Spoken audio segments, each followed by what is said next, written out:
5월 10일이 됩니다. 양도세 중과세가 시행이 됩니다. 82.5% 내겠습니까? 팔겠습니까? 못 팔죠. 1월이 36억 하다가 33억으로 내놨는데 안 팔렸잖아요. 중과세까지 적용이 되는데 33억에 팔겠습니까? 안 팔죠. 그럼 일단 회수는 일단은 안 팔래. 두 번째는 어떻게 할까요? 호가를 올려버립니다. 에이씨.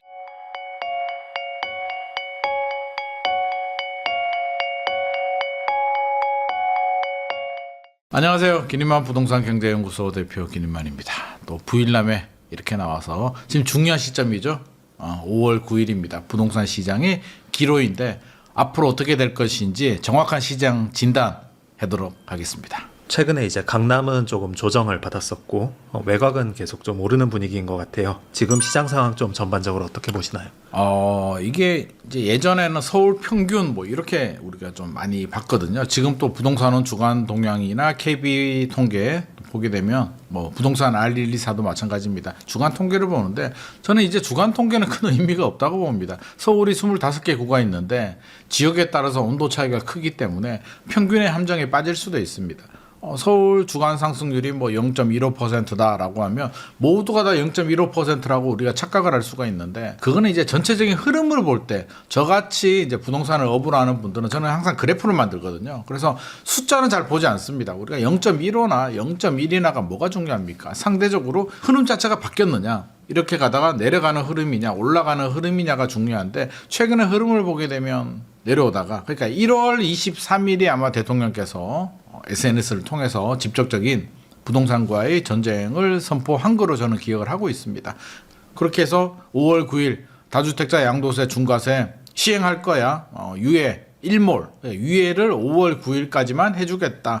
1년 단위로 2022년부터 연장하다가 이번에는 연장을 안 해주기로 하면서 시장은 혼란에 빠집니다. 1월, 2월 큰 충격을 받는데 자 여기서 우리가 시장을 좀 나눠보도록 하죠. 서울이 25개 구가 있는데 어떻게 나누냐면 비싸고 많이 올라간 2024년, 2025년 서울의 상승을 주도했던 지역들 강남 3구 용산구, 마포, 성동, 광진, 강동, 동작, 뭐 여의도가 있는 영등포, 목동이 있는 양천구까지 일명 한강벨트라고 하는 지역들 한 부류로 떼고요.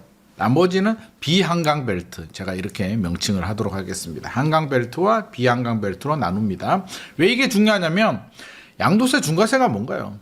양도세라는 게 샀던 가격, 취득 가격에서 판 가격, 시세 차익에 대해서 이제 국가가 세금을 걷어가는데 물론 뭐 1세대 1주택자들이야 12억까지는 비과세가 나옵니다만 다주택자들은 6에서 45% 기본 세율이 최고 45%가 나옵니다. 10억 이상 넘어가게 되면 45%인데 중과세가 적용이 된다. 자, 규제 지역이 2주택 이상이면 20%포인트가 더 붙으니까 71.5% 최고 세율이 3주택 이상이면 82.5%까지 올라갑니다. 쭉 올라가죠. 지방세를 더한 숫자입니다. 야 82.5%면 우리가 한번 생각을 해볼까요? 역지사지 해보게 되면 10억이 남았는데 8억 세금 내고 나보고 이제 2억 가지고 가라는 얘기인데 이제 2억이라도 남았네? 라는 긍정주의자가 있을 수도 있습니다. 아마 대출이자 내야 되죠.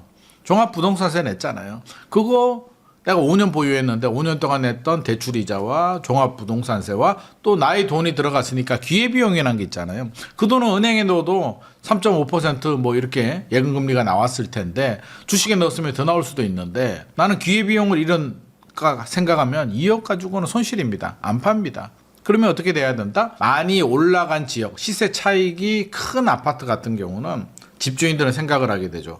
이거 어떻게 하는 게 좋을까? 세금은 어렵잖아요. 모르잖아요. 그래서 어디로 갑니까? 1월 말에 막 뛰어가서 차 타고 갔겠지. 자, 세무사 찾아갑니다. 세무사들이 이제 막 엄청 바빠집니다. 나 어떻게 해야 돼요? 따져봅시다. 그래서 따집니다. 하나, 둘, 셋 따지는데 답안지가 3개가 나옵니다. 따져보면 하나는 큰일 났어요. 진짜 우리 XX 됐어요. 막 이렇게 나올 수. 왜? 아니 무슨 고가 아파트를 한 사람 명의로 세 채를 그대로 가지고 있어. 이거 보유세 폭탄 맞을 가능성이 높고요. 82.5% 맞으면 지금 양도 차익이 아니 세 채를 가지고 있는데 양도 차익이 왜 이렇게 큰 거야? 20년 전에 제가 세 채를 그냥 제가 샀거든요. 5억짜리를 3개를 샀어요. 지금 그게 40억, 50억, 60억에 가자 합치면 뭐 200억이 돼요. 보유세 폭탄에 팔아도 시세 차익이 뭐 30억 되는데 그 정도 되면은요 중과세하고 일반 세율에 따라서 뭐 양도세 차익이 10억 이상 막 발생한단 말이에요. 그럼 어떻게 해야 돼요? 3억이든 5억이든 금매로 던져서 파는 게 유리하죠. 이게 합리적인 선택입니다. 그럼 그분들은 언제 팔까요? 5월 9일까지니까 내가 5월 8일에 팔리라. 안 되잖아요. 5월 9일인데 5월 8일에 팔면 어떻게 돼요?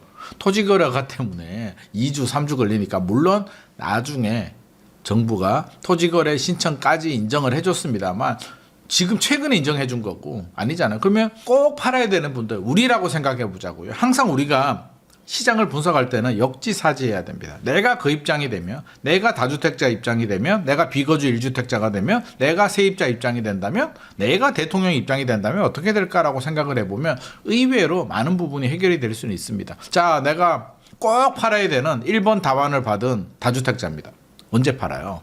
2월 말? 3월 초 정도에는 던져야 됩니다. 불안해가지고 나는 이거 못 팔면 안 되거든. 세금 폭탄 두들겨 맞거든. 이거 세금 쉽게 안 깎아줄 것 같거든. 그러면 3월 중순 전에 팝니다. 그래서 아실의 그 매물 통계를 보게 되면 3월 21일이 아마 정점을 찍고 매물이 아마 5만 몇천 건에서 3월 22일 날 매물이 8만 건이 넘었다가 그 후로 조금씩 줄어듭니다. 그러니까 불안한 사람들이 던졌을 때가 3월 중순 이전에 초급매라고 하죠. 우리가 초급매. 보통 한 10% 정도 내린 급매물이 많았는데 초급매는 한 20%까지 내려온 매물들이 종종 눈에 띕니다. 면적이 클수록 하락폭이 크고요. 왜? 면적이 크니까 비쌀 거 아니에요. 그러니까 양도세, 중과세가 부담스러우니까 가격을 내린 사람들이 많겠다는 거죠.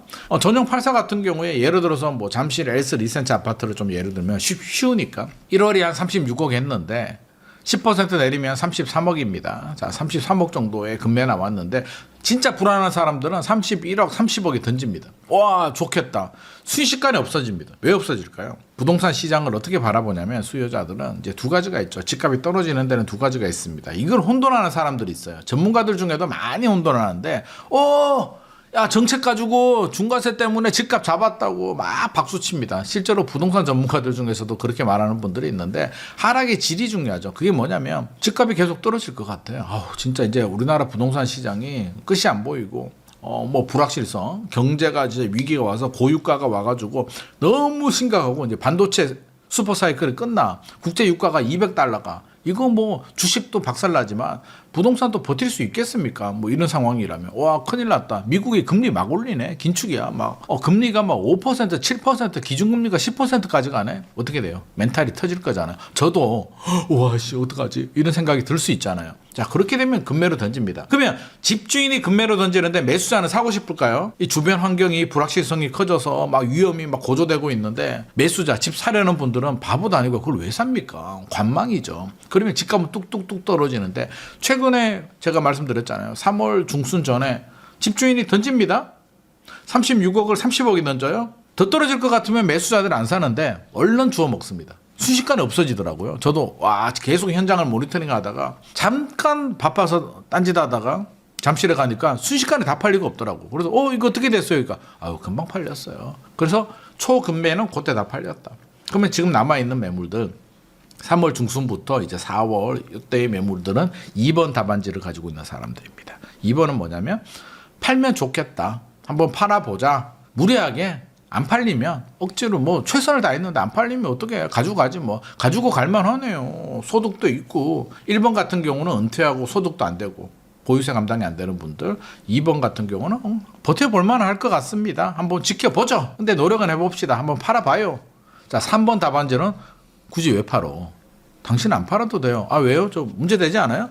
아니 서울에 노원구에 한 채 가지고 있고 인천에 두 채 가지고 있어서 다 합쳐도 얼마 되지도 않구만. 강남에 한 채 값도 안 되는데 무슨 고민하고 있어. 이런 분들이 있을 수도 있고 강남의 아파트를 뭐 강남 3구에 두 채를 가지고 있는데 부인 하나 남편 하나 또 분리도 했고 소득이 뭐 월로 5천만 원이네.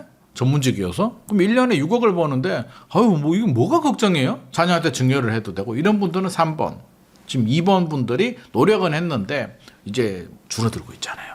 자, 이건 뭐냐면 집값이 더 떨어질 것 같은 추세적 하락 같으면 계속 나오는데 합리적인 선택. 중과세보다는 일반 세율의 가격을 떨어뜨려서 금매로 파는 게 유리하기 때문에 형성된 현상, 일시적인 현상이라는 거예요. 그러니까 이거를 일시적인 현상으로 빨리 캐치를 하게 되면 지금의 상황의 이해가 되는데 추세 하락으로 생각을 하는 분들은 이제 당황하죠. 오, 이거 왜 이래? 양도세 중과세가 되는데 아니 이거 무슨 일이야? 이제 어떻게 보면 이제 멘붕이 오는 거예요. 이분들이. 그래서 진단이 좀 틀렸다. 그래서 뭐 5월 9일 지나면 이제 문제가 또 달라지죠. 그건 조금 이따 제가 말씀드리기로 하고 이제 비한강 벨트 얘기를 좀 해볼까요? 비한강 벨트 집값은 제가 최근에 장윈 뉴타운 임장을 갔는데요. 부동산 사장님한테 이제 뭐 저도 어떻게 보면 뭐라 그럴까 그냥 인사, 그냥 입에 달린 인사, 뭐 그런 인사는 아우 요즘 힘드시죠. 아우 정부가 규제가 많아가지고 아우 왜 강남 쪽에 이제 임장을 가보게 되면 사장님들이 물론 뭐 3월에 이제 거래가 좀 되긴 했습니다만 스트레스를 많이 받거든요. 그러니까 장위 가서 힘드시죠. 아우 정부 정책이 뭐 하니까 뭐가 힘들어요? 그래서 아예 지금 힘들지 않아요? 하니까 아우 우리 1월 2월 엄청 바빴어요. 최고 거래량이 엄청 힘들었다고 돈을 끌었다고 하더라고. 그래서 아니 이거 무슨 일이에요? 하니까 아니 사람들이 사네. 왜 살까요? 생각해 보게 되면 최근에 전세 난이라고 들어보셨을 겁니다. 굉장히 심각합니다. 작년 11호 대책 이후로 전세 매물이 이제 실종입니다. 그래서 최근에 뭐 노루 계약까지 이제 등장을 했다고 합니다. 안 보고 그냥 쏩니다. 집값 막 올라갈 때 발생한 현상이 이제 전세 시장에 도대체 이게 웬일이야? 자, 우리가 신혼부부가 되어볼까요? 내가 신혼부부입니다. 이제 결혼을 약속하고 올 12월 결혼식을 올리고 이제 하려고 사랑하는 분하고 이제 마음이 맞아가지고 이제 집을 알아보는데 자, 우리 그럼 신혼집을 미리 알아야 미리 좀 구해놔야 이제 시간도 계약하고 잔금까지 뭐 전세도 한 2, 3개월 걸리니까 지금이 4월 말이잖아요. 녹화일 기준으로. 그러면 한 8월, 9월 정도에는 마무리가 돼야 또 이게 가전제품도 집어넣고 인테리어도 좀 하고 가전 집어넣고 준비가 세팅이 딱 되고 신혼여행을 갔다 오든지 요즘은 또 미리 이렇게 또 사시는 분들도 있습니다.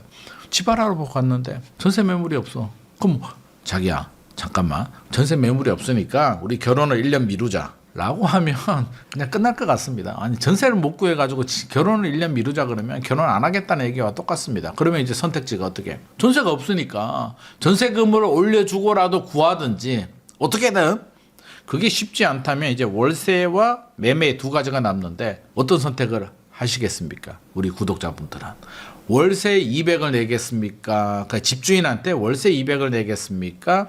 은행에 원리금을 200 내겠습니까? 월세 200을 내게 되면 앞으로 어떤 일이 발생하죠? 월세가 안 오르거나 유지가 되면 괜찮아요. 나름대로 기회도 있고 청약 기회도 있는데 월세가 올라간다고 생각하면 2년 뭐 좋아 2+2에서 4년 후에 월세가 더 올라갈 가능성이 높다 안 높다? 그건 개인의 판단인데 저는 높다. 그러면 시장의 수요자들은 야 어차피 사자. 월세 낼 바에는 집을 사. 그러면 어떻게 된다? 집값이 올라가면 땡큐. 안 올라가게 되면 잘 살고 떨어지면 마음이 아픈데 그러면 떨어질까 올라갈까를 생각해 보게 되면 서울 집값이 4년 후라고 하죠. 2+2를 생각하면 4년 후에 서울 집값이 지금보다 내려간다의 베팅, 올라간다의 베팅, 내려간다의 베팅하는 분들은 월세 계약하시면 되고요. 올라간다의 베팅하시는 분들은 사면 됩니다. 근데 지금 다수의 시장 수요자들의 반응을 보게 되면 사는 것 같습니다. 그래서 외곽 지역들 비한강 벨트 집값이 올라갑니다. 올라가니까 또 흔들리네? 멘탈이. 왜? 최근에 제가 그 주변인들이 연락이 많이 옵니다. 이게 제3자 고객들이 아니고 작가들, 기자들이 이제 저한테 업무적으로 전화 왔다가 이제 신세 한탄을 많이 합니다. 저 어떻게 해야 돼요? 라고 하는데 뭘 어떻게 하냐니까 2달, 3달 전에 이제 나름대로 알아보는 집이 있었는데 한 8억 정도 했다고 합니다. 근데 갑자기 최근에 알아보니까 이게 9억, 10억까지 올라간 거예요. 마음이 어떨 것 같습니까? 강남 집이 뭐 1억, 2억 올라가는 거야. 아유, 강남에 40억이 1억, 2억 올라오면 몇 %야? 얼마 되지도 않잖아요. 2%? 그쵸? 뭐 1, 2%밖에 안 되는데 8억 집이 10억 올라가게 되면 20% 올라간 거예요. 이게 3개월 만에. 멘탈이 온전할 수 있겠습니까? 굉장히 심각합니다. 지금 이런 상황이 벌어지고 있다. 그럼 이것도 또 원인 진단이 또 필요하겠죠. 그래서 지금의 현장 상황은 좀 한강 벨트와 비한강 벨트를 좀 구분을 해야 된다. 비한강 벨트는 정부의 규제나 다주택자 중과와 큰 영향이 없이 강세를 보였고요. 중과세는 일시적으로 한시적으로 금매가 나오면서 안정이 됐는데 이게 지속 가능하기는 쉽지 않겠다. 그 기로가 5월 9일입니다. 매력적인 급매물들이 좀 많이 소진됐다고 말씀을 해주셨는데 그럼 지금 남아있는 물건들은 좀 어떤 성격의 물건들이고 앞으로 좀 기다리는 선택은 지금은 좀 어려운 걸까요? 금매라고 한다면 또 한강벨트 얘기입니다.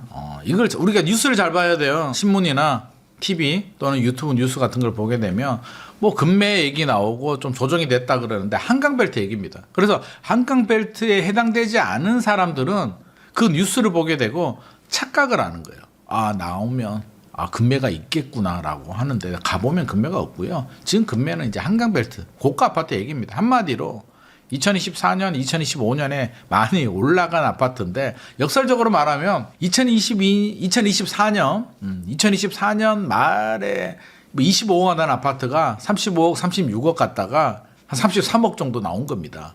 그러면 시장의 수요자들은 야, 이거 2년 전에 25억 가던 게 33억이 이게 금매란 말인가라는 굉장한 허무함을 호소하는데 초금매는 팔렸습니다. 초금매는 팔렸고 이제 남은 게 그래도 좀 조정된 10%인데 최근에 이것도 호가가 좀 올라가고 있어요. 집주인들이 에휴 어차피 안 팔리는 거 그냥 올리자라고 해서 조금씩 회수도 되고 올라가고 있기 때문에 판단을 잘해야 되는데 자 여기서 판단 한강벨트는 금매가 그래도 남아는 있습니다. 그러면 나는 어떻게 해야 될까? 여기서 나라는 건 기본적으로 현금 동원 능력이 있어야 됩니다. 25억 넘어가게 되면 대출이 2억밖에 안 나옵니다. 2억. 그리고 최근에 전세 끼고 살 수는 없죠. 당연히 토지 거래가 하기 때문에. 물론 뭐 5월 9일까지 전세 끼고 살 수는 있습니다. 근데 그 전세 만기가 되면 내가 전세금을 돌려주고 입주해야 되는데 그런 분들은 한시적으로 뭐 끼고 살 수는 있는데 전세가 있는 매물들이 금매로 좀 더 나오긴 합니다. 근데 전제 조건은 내가 현금이 돼야 된다. 전세 끼고 살 수 있잖아요. 아니 세입자가 6개월 후에 만기면 내가 전세 돌려줘야 된다니까. 그러니까 자금 계획이 어느 정도 있어야 된다. 부모님 도움을 받겠다.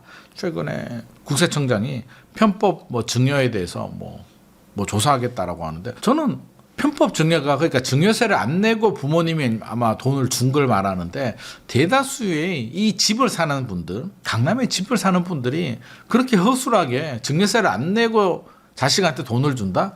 그건 바보입니다. 저는 주변에 그런 사람 본 적이 없고요. 다 세무사 상담 받습니다. 그래서 세무사가 요즘은 돈 주면 자금 출처 계획을 다 짜주거든요. 왜? 금액대가 크기 때문에 잘못하면 세무조사 받습니다. 부모님이 10억, 20억을 자녀한테 증여를 해주거나 차용을 해주는 분들이 현금 많잖아요. 그러니까 사업을 하거나 뭐가 있는 분들인데 괜히 잘못했다가 세무조사 받으면 어떡합니까? 그래서 그렇게 허술하지 않습니다. 그러니까 만만하지 않다는 거예요. 살까 말까를 고민하는 분들은 저는 자금력이 되시는 분들이에요.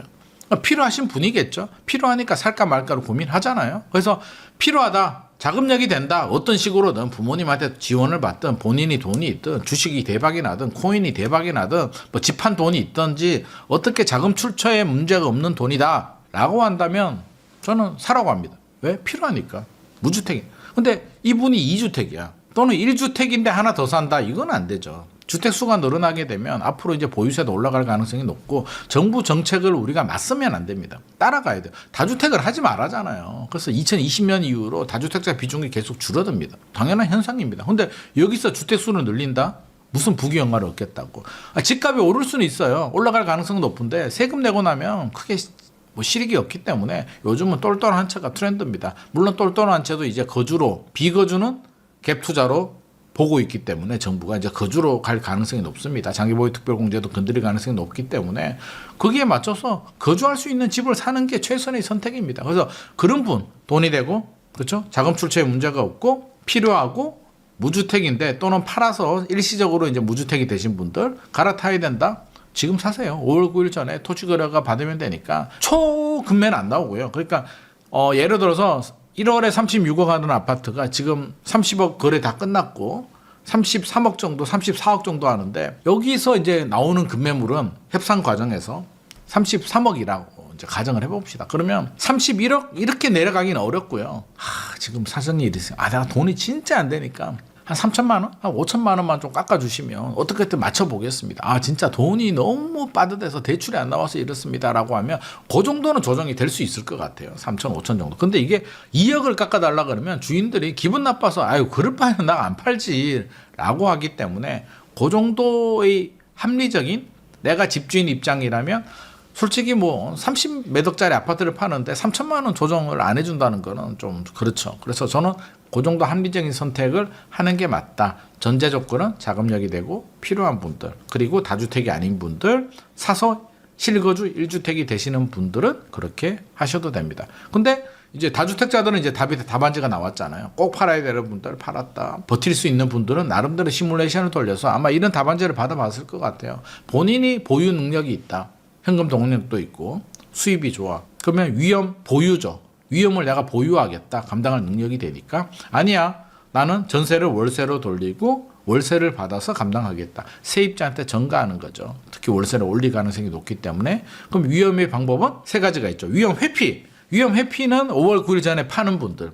위험 보유는 본인의 능력이라든지 어떻게든 한번 버텨보겠다는 분들. 위험 전가 월세로 돌려서 세입자한테 받겠다는 분들. 강남에 아파트 가지고 있으면은요. 반포 쪽은 월세가 한 500에서 800 정도 나오는 것 같고요. 잠실도 한 4, 500 정도 나옵니다. 그러면 그 정도 받아서 1주택이면 충분히 보유세가 올라도 감당할 수 있고 오히려 돈이 남을 수도 있기 때문에 집주인들은 이제 그런 전략을 하고 있고 무주택자들은 이제 할 수 있는 분들은 사셔도 된다. 한강벨트 얘기입니다. 비한강벨트는 또 전혀 양상이 다릅니다. 비한강벨트에 내가 타깃을 가지고 있는데 내가 현금이 뭐 5억 정도 있다. 예를 들어서 그러면 대출 5억 받아서 10억짜리 아파트를 사는데 현장에 가서 분위기 파악 못하고 지금 금매 나와 있는 금매가 있나요? 라고 하면 부동산 사장님이 웃습니다. 그냥 어처구니가 없어서 웃습니다. 금매는 고사하고 지금 매물이 막 들어가고 있는데 무슨 금매를 뭐 전세도 마찬가지고요. 그래서 이런 분들은 뉴스에 현혹되지 말고 강남 뉴스에 현혹되지 말고 현실을 냉정하게 파악을 하자. 쉽지 않습니다. 왜 쉽지 않냐면 서울은 입주 물량이 작년보다 한 35%, 40% 정도 줄어들었고요. 서울은. 그리고 그 재건축 재개발이 많이 진행이 되고 있잖아요. 신축. 그러면 멸실이 진행이 돼요. 기존에 있는 물량들도 더 없어집니다. 입주 물량도 안 나오는데 멸실이 되기 때문에 더 심각하고요. 그다음 거기에 정부의 정책, 토지거래가라든지 실거주 의무를 부과하고 있기 때문에 시가 마르고 있습니다. 그럼 전세가 없어지니까 월세도 덩달아서 가격이 올라가고 월세도 줄어듭니다. 매매 수요 늘어나죠. 그래서 답이 잘 안 나오니까 필요한 분들은 기다릴까? 물론 그거는 개인의 가치관입니다만 저는 기다려서 해결되는 문제는 아니라고 생각합니다. 결론적으로 5월 10일 이후의 시장은 움직일 사람들은 이미 한번 다 움직였을 것 같은데 그 이후로 시장은 좀 어떻게 보시나요? 자, 우리가 시장을 예측하는 방법을 제가 좀 알려드리겠습니다. 원래는 간단합니다. 제가 좀 예측 잘 맞추잖아요. 제가 똑똑해서도 아니고 뭐 경험이 많아서도 아니고 물론 경험은 있습니다만 왜 그러냐면 저는 항상 시장을 보기 때문입니다. 가격을 결정하는 거는 누구? 수요와 공급입니다. 거기에 이제 유동성, 금리 뭐 이런 걸 이제 보게 되면 거의 정확한데 여기에 뭐가 들어가면 안 되냐면 나의 감정, 나의 이상, 나의 가치관이 들어가게 되면 이 기준이 흔들리게 됩니다. 집값은 떨어져야 돼. 집값은 올라야 돼라는 당위성이 부과되는 순간 부동산 시장의 예측은 틀리게 됩니다. 그럼 예를 들어서 저는 1주택이지만 예를 들어서 내가 다주택이야. 그럼 올라가면 좋을 것 같잖아요. 그러면 이게 왜곡 인지가 돼요. 그래서 뭔가 시장을 내가 유리한 대로 해석을 하게 됩니다. 그래서 올라가면 좋으니까 괜히 유리한 통계나 유리한 근거를 내가 막 더 가지고 오게 돼. 그리고 불리한 거는 외면하게 돼.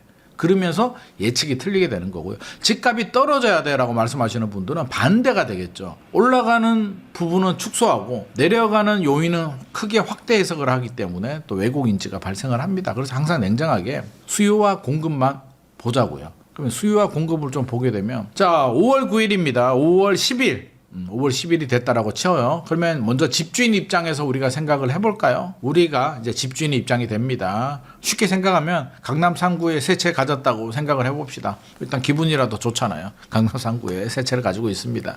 5월 10일이 됩니다. 양도세 중과세가 시행이 됩니다. 82.5% 내겠습니까? 팔겠습니까?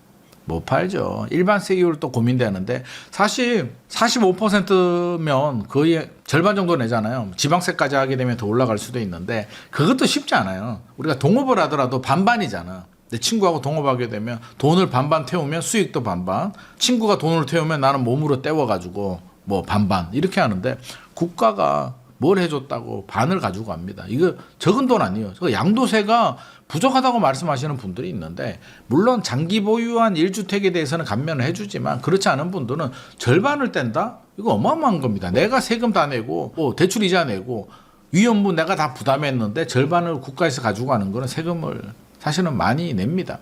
근데 80% 내라는 건 이거는 손실 바라는 거니까 안 됩니다. 그러면 자 내가 다주택이다. 어떤 선택을 할까요? 우리 구독자분들은 1번 매물 회수한다. 내가 금매로 던졌는데 33억, 1월이 36억 하다가 33억으로 내놨는데 안 팔렸잖아요. 중과세까지 적용이 되는데 33억에 팔겠습니까? 안 팔죠. 그럼 일단 회수는 일단은 안 팔래. 전세 월세로 돌릴래. 1번. 그러면 그나마 고 매물이 좀 나오면 전월세 시장 강남 쪽은 좀 매물이 전세 매물이 좀 나올 수는 있습니다만 지금의 전세 문제는 강남이 아니라 저 외곽 비한강 벨트이기 때문에 실제로 지금 전세 난을 해결하는 데는 역부족입니다만 강남 쪽은 좀 나올 수는 있습니다. 회수하니까 전세로 돌려버리는 거죠. 이제 세입자한테 전가시킵니다. 두 번째는 어떻게 할까요? 호가를 올려버립니다. 에이씨 어차피 안 팔린 거 뭐 36억? 그러면 이제 안 팔아요. 33억에. 그럼 부동산 사장님이 그럼 어떻게 하실 거예요? 자, 안 팔아요. 취소해 주세요. 하시는 분들이 1번이고 그러면 팔긴 팔게요. 그래요? 36억요? 아니요. 40억요. 왜 40억이요? 어차피 안 팔리는 거 중과세인데 가격이나 올려버리죠 뭐. 그럼 거래가 안 될 텐데요. 안 되면 말지 뭐. 이제 어차피 안 팔리는데 뭐. 이제 이렇게 갑니다. 진짜로. 그러면 호가가 올라가거나 매물이 줄어들거나 이제 두 가지 경우가 생깁니다. 집주인 입장에서는 어차피 중과세 두들겨 맞기 때문에 중과세 맞고 팔 바에는 가격을 올려서 판다. 우리 뭐 그런 거 있잖아요. 뭐 과자 같은 것도 뭐 양 줄여가지고 뭐 가격은 그대로인데 양을 살짝 줄여가지고 뭐 가격 동결이라고 하는데 양이 줄었잖아. 똑같은 이치라고 봅니다. 어차피 호가 올려가지고 중과세 맞는 거 감안해서 올려버립니다. 주인은 이렇게 생각하는데 그러면 이제 일각에서는 그렇게 얘기를 하죠. 전망이 폭등한다. 5월 10일 이후에 강남 집값이 폭등해. 어떤 분들은 아니야 폭락이야 라고 하는데 자 생각해 보자고. 집주인들은 일단 회수했어요. 호가를 올립니다. 그럼 어떻게 돼요? 입주 물량도 부족한데 매물을 회수하게 되면 공급 물량이 줄어들죠. 공급 절벽이 생기고 호가도 올라갑니다. 자 여기만 보면 폭등할 것 같은데 이제 매수자 입장에서 보자고요. 내가 돈이 있는 매수자야. 무주택자. 살까 말까 고민했네. 33억, 34억 살까 말까. 이거 1억만 조정해주면 살까 말까 하다가 어영부영 지나갔어. 어떡하지? 그래도 사야 되나? 가서 그냥 34억에 살까요? 그러니까 아니요 5월 10일 지나가지고 집주인이 40억 올렸어요. 안 사겠죠. 진짜 안 해요. 집에 돌아갈 가능성이 상당히 높습니다. 그래서 실제로 거래는 잘 안 됩니다. 그래서 33억이 계속 내놓으면 괜찮은데 그런 집주인이 없기 때문에 그리고 매수자 입장에서는 대출도 2억밖에 안 나오는데 20억 넘어가게 되면 규제도 많은데 내가 지금 집주인이 올린 호가를 따라간다? 당장은 그럴 가능성이 없습니다. 시간이 지나서 이제 익숙해지면 괜찮은데 제가 볼 때는 적어도 3개월 내에 매수자들이 집주인이 올린 호가를 따라갈 가능성은 낮을 것 같습니다. 정부도 보유세 압박 카드를 지금 계속 만지작 되고 있고 비거주 1주택자 장특공제도 만지작 되고 있기 때문에 결국에는 매수자들은 지금까지 집을 안 산 분들이잖아요. 성향을 보게 되면 돈은 있어. 지금까지 집을 안 산 분들은 위험 회피 성향이 강하기 때문에 이런 분위기에서 용감하게 따라가지 않습니다.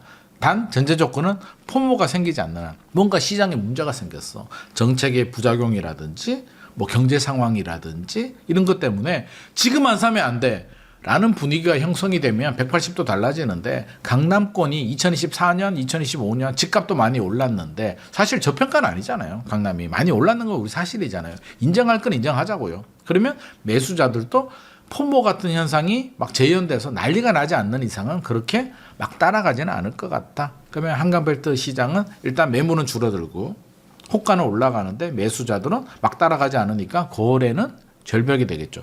부동산 사장님들은 유럽 여행 한 2달 정도 다녀오셔도 뭐 크게 지장은 없을 것 같습니다. 이 기회에 그냥 상반기에 돈 좀 버셨으면 여행 좀 다녀오시고 부부 사이도 좋아지니까 여행 한번 다녀오셔도 큰 문제는 없는데 문제는 어디? 비한강 벨트. 혹시라도 5월 9일이 지나고 5월 10일에 비한강 벨트 지역에 혹시라도 뭐 좀 좋은 일이 있을까? 뭐 금매가 나올까? 뭐 이런 거 기대한다면 중과세는 적용이 되는데요. 중과세가 뭡니까? 시세 차익이 많아야 되는데 7억 아파트가 10억 됐어요.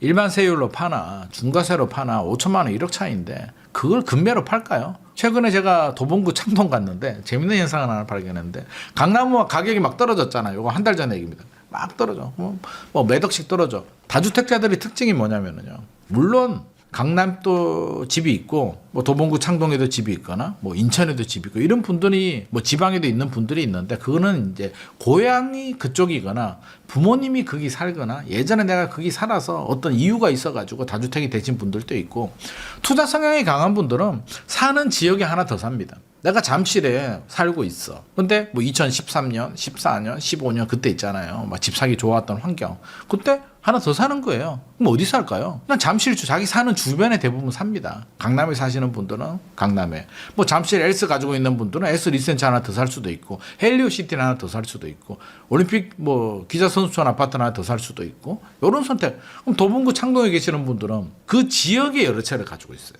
특징이. 그럼 3주택이야. 그래서 그럼 다주택자 매물이 나오나요? 라고 물어보니까 나온대. 아 그래요? 여기는 얼마 정도 조정이 돼요? 궁금하잖아요. 그래서 물어보니까 조정을 안 해준대 주인이. 금매를 안 판대요. 그러니까 매물은 내놓는데 가격을 안 내린다. 그래도 내려야 되지 않나? 안 내리면 누가 사지? 한 2천만 원도 안 내려줘요. 안 내린대. 왜 안 내리냐니까 오른 게 있어야 내리지. 2021년 가격도 회복을 못했는데 뭘 내려? 라는 분위기더라고요. 그리고 수요자들 신혼부부들이 또 살아오네? 사람이 있는데 집주인이 뭐하러 내립니까? 그래서 강남과는 또 다른 양상이다. 그래서 생각보다 금매가 안 나온다. 오히려 호가가 더 올라간다. 전체적으로 본다면. 서울에 지금 호가 안 올라가는 데는 아마 한강필터밖에 없을걸요. 나머지 지역들은 상황이 다르기 때문에 제가 누누이 강조하지만 시장을 좀 나눠서 보자. 뭐 경기도도 마찬가지고 인천도 마찬가지입니다. 경기도도 그 경부벨트 지역이 지금 먼저 움직이고 있는데 걱정이 되는 건 이게 확산이 되고 있다는 겁니다. 점점 전세 문제 이런 게 이제 노도강까지 이제 문제가 됐잖아요. 그럼 노도강이 전세 가격도 올라가고 집값도 올라가. 돈이 부족해. 어디로 갈까요? 어디로 가요? 의정부로 갈 수도 있고 이제 경기도로 갑니다. 그래서 최근에 서울에 계시는 분이 이제 경기도 집을 사신 분들 한마디로 경기도 거래를 한 분 중에 서울 분들의 비중이 뭐 16%인가 뭐 올랐습니다. 점점 올라가고 있습니다. 이제 한마디로 뭐 이런 말씀 드리면 표현이 좀 그런데 난민, 전세 난민, 주거비 난민. 주거비가 너무 올라가서 등 떠밀려서 경기 인천으로 가고 있는데 신혼부부들이요. 서울에 2025년에 결혼을 4만 9천 쌍이 했습니다. 2024년에는 4만 2천. 늘어났죠.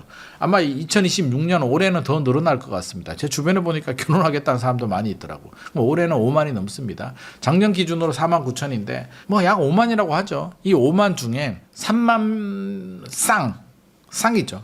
인구로 따지면 2명이 결혼하니까 이제 6만 명이 되는데 서울에 안착을 했습니다. 그래도 나머지 2만은 경기 인천으로 떠밀려 갑니다.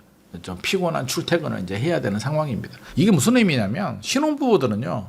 가구수 분화를 의미합니다. 지방에서 올라오는 분들도 가구수 분화지만 지방에서 이제 대학교 때문에 올라오는 친구들은 이제 원룸이나 이런 투룸 수요가 좀 되는 거고요. 신혼부부들은 물론 그런 분들도 계십니다. 자금력이 부족해서 원룸이나 투룸에 시작하시는 분들도 있는데 서울에서 기본적으로 지금 혼인신고를 하고 결혼을 한다? 돈이 아예 없는 분들은 사실상 엄두가 안 날 것 같습니다. 그러면 경기 인천으로 가서 혼인신고할 가능성이 높고요.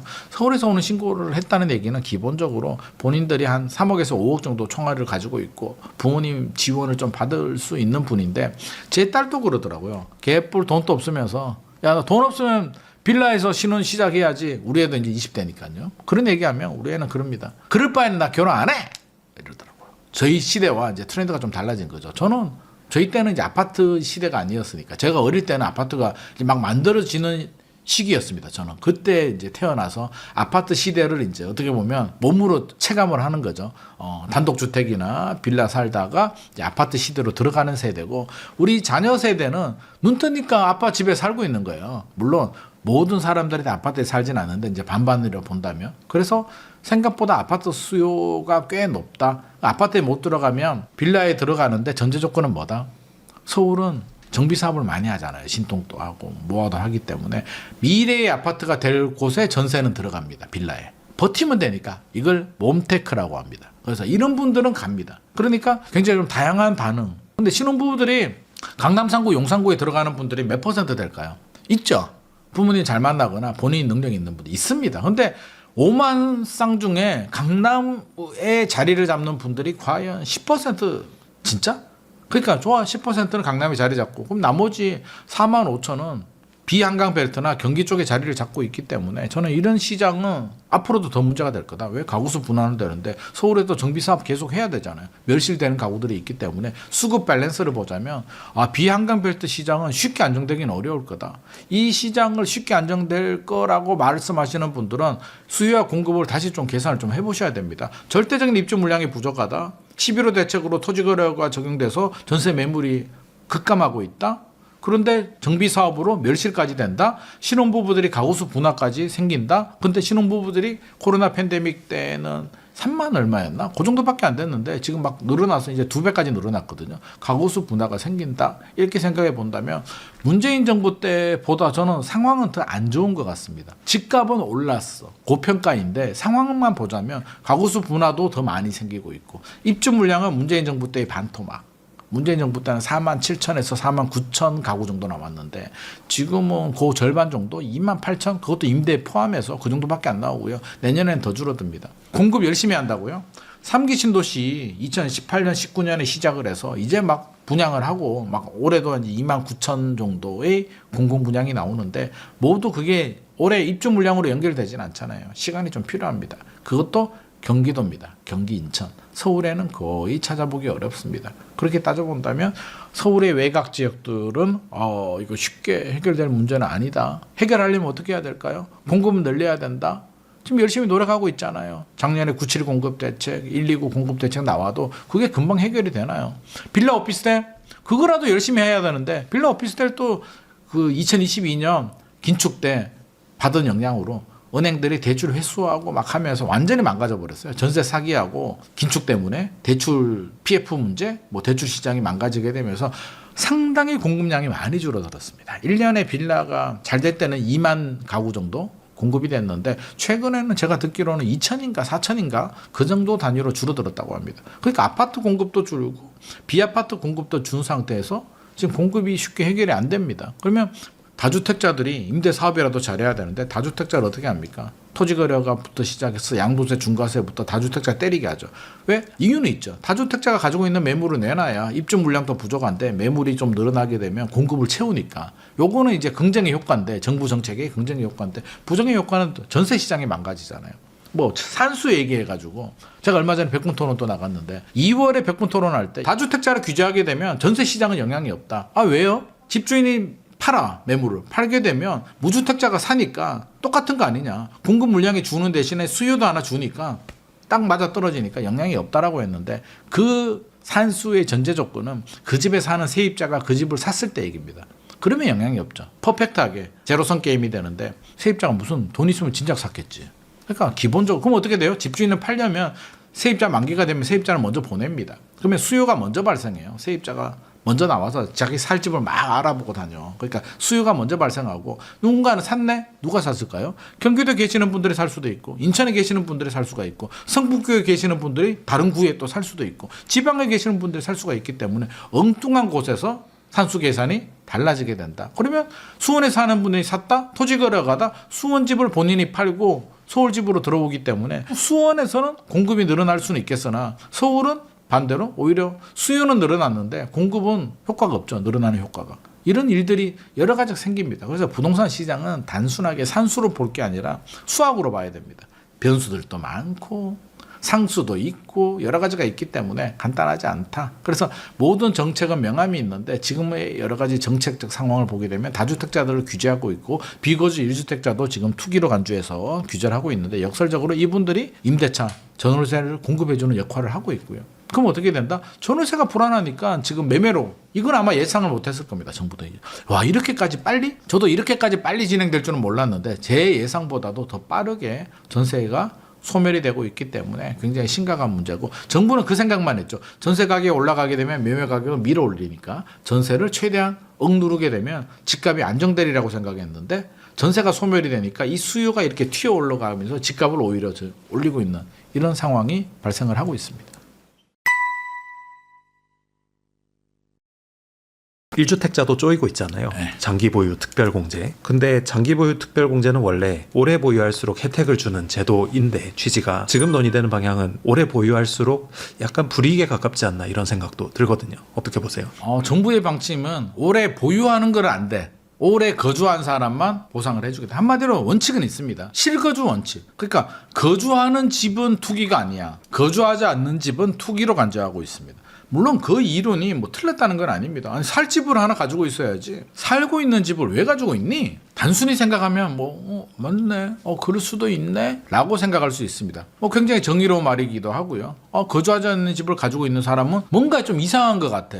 투기야. 라고 생각할 수도 있는데 역설적으로 말하면 집이라는 게 또 역지사지 해보자고요. 내가 집을 하나 가지고 있었는데 여러 비거주 1주택이라고 합니다. 집을 하나 가지고 있는데 내가 살지 않고 세입자한테 줬다는 거죠.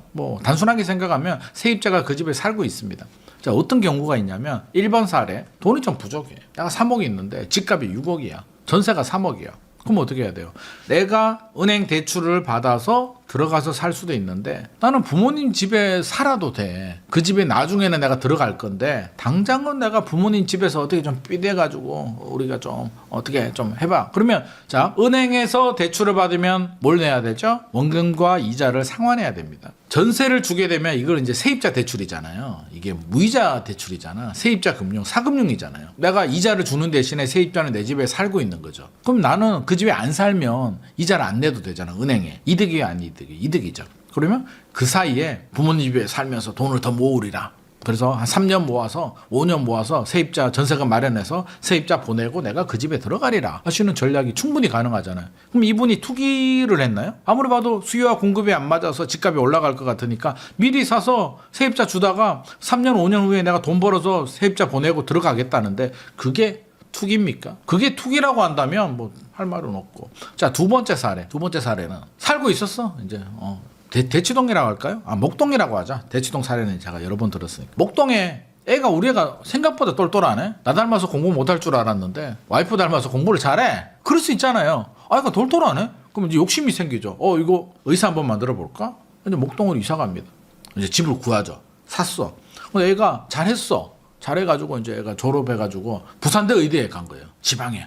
그래도 그게 어디요? 갔어. 그러니까 이제 교육이 끝난 거예요. 애는 부산대 의대 기수하러 가고. 우리 부부가 목동에 계속 사는 게 맞아요, 여보? 당신 직장이 저기 강남 쪽이잖아. 송파에 있는데 힘들지 않아? 나 힘든데?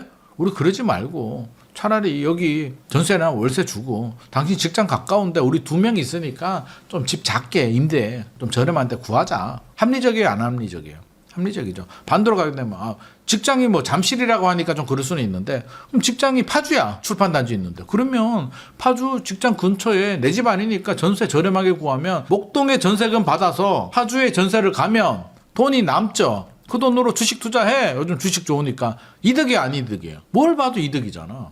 이런 선택이 있을 수 있고. 세 번째, 파주에 내 집을 살고 있는데 애가 또 똘똘해. 근데 목동 집을 살 돈은 안 돼. 그럼 어떻게 해야 돼요? 이 집을 전세 주고 목동에 전세로 들어가야지. 왜? 팔면 나중에 내가 돌아올 곳이 없으니까. 이런 사례. 3번 사례 이게. 그 또 하나는 뭐예요? 해외 출장 주재원으로 가네. 3년 주재원 아니면 5년 주재원으로 간다. 외국에. 이 집은 그러면 공실을 비워둬야 가야 돼요? 아니잖아. 그럼 어떻게 해요? 세입자 주든지 월세를 주든지 전세를 주고 주재원으로 갈 수도 있고 건강상의 이유가 될 수도 있고 심지어는 쉽게 말하면 정치인들 생각하면 돼요. 정치인들 지역구 막 이렇게 선거철 되면 옮기잖아요. 그럼 자기 집 팔고 할 때마다 팔고 사고 하나? 이번에 강원도로 혹시 전략공천 받게 되면 서울 집 팔고 강원도 집을 사가지고 거기 주소 옮기고 살다가 또 떨어져. 그럼 또 돌아와서 또 서울집 살다가 다음에는 의정부 또 공천 받아. 그럼 또 의정부 또 가서 또 집 사? 그거 아니잖아요. 그분들도 전세 주고 직업에 따라서 나름대로 직업이니까 여러 가지 사례들이 있습니다. 그럼 이걸 다 제가 말씀드린 사례들이 다 투기예요? 생각해 보게 되면 역설적으로 이걸 투기로 간주하게 되면은요. 세입자들은 투기꾼이라고 제가 말씀드릴까요? 이 투기꾼한테 자금을 제공한 협조자예요. 세입자는. 그럼 세입자가 잘못이에요? 투기꾼한테 돈을 빌려줬다니까? 잘못했잖아요. 단순히 논리로 따지면. 그럼 잘못한 거 뭐가 잘못했어? 그러니까 이거는 잘못됐다고요. 비거주 1주택자 특히 장기 보유한 사람들은 투기가 아닙니다. 부동산에서 투기는 뭐예요? 단타. 주식은 단타를 쳐도 되죠. 하루에도 사고 팔고. 정신 하나도 없더라. 주식 한번 해보니까 이건 사라 팔아라 막 정보가 너무 많이 들어오니까 정신이 혼미스러운데 부동산은 장기 보유하는 게 실거주, 실소유입니다. 그래서 장기 보유 특별 공제가 제가 알기로는 1988년도에 아마 생긴 거로 제가 기억을 하는데 2008년도인가? 제 기억으로는 1988년도에 장기 보유 특별 공제가 생긴 거로 기억을 하는데 그때 취지가 뭔지 아십니까? 취지가 투기에서 보유로 패러다임 전환이었습니다. 그러니까 그 당시 장기 보유 특별 공제가 없을 때는 이제 막 80년대도 집값 상승만 따지면 지금보다 80년대가 더 많이 올랐어요. 미친 듯이 올라가니까 올림픽하고 베이비붐 세대들이 이제 절대적인 수요가 막 증가하다 보니까 미친 듯이 올라가니까 사고 팔고는 엄청 했나 보지. 그때는 양도소득세도 85년도인가 86년도에 처음 생겼거든요. 그러다 보니까 투기가 엄청 생겨. 그래서 장기보유 특별공제를 만든 거예요. 아 제발 집 가지고 너무 그러지 마세요. 10년 보유하게 되면 양도세 깎아줄게요 라고 해서 장기보유 특별공제가 등장을 합니다. 외국 사례를 볼까요? 진짜 우리가 이제 우리도 선진국이지만 외국에는 우리보다 더 뿌리가 깊잖아요. 우리는 뭐 6.25 전쟁 끝나고 사실 한 80년밖에 안 된 신생 국가이고 외국에는 그래도 몇백 년 정도. 어떻게 보면 그 역사를 보면 우리가 미국보다 깊은데 이 단절을 생각하면 미국의 역사가 더 깊어요. 미국은 250년, 30년이 쭉 이어온 거고 우리는 6.25 전쟁 때 완전히 리셋되고 새롭게 시작을 했기 때문에 다릅니다. 근데 이제 외국 선진국 사례를 보게 되면 외국도 장기 보유하게 되면 혜택을 줍니다. 우리만 혜택을 주는 건 아니고요. 외국도 줍니다. 일본도 뭐 장특 공제가 있다라고 하고요. 양도세만 하더라도 우리는 최고 세율이 45%입니다. 기본 세율이 6에서 45%. 이것도 2014년 전에 35%였는데 야금야금 올리더라고. 이게 올려서 지금 45%까지 야금야금 올리대. 저는 얄미워 죽겠어 진짜. 근데 자 일본은 30%입니다. 최고 세율이 5년 보유하면 15%로 더 낮아집니다. 장특 공제도 있는데 세율도 낮춰줘요. 왜?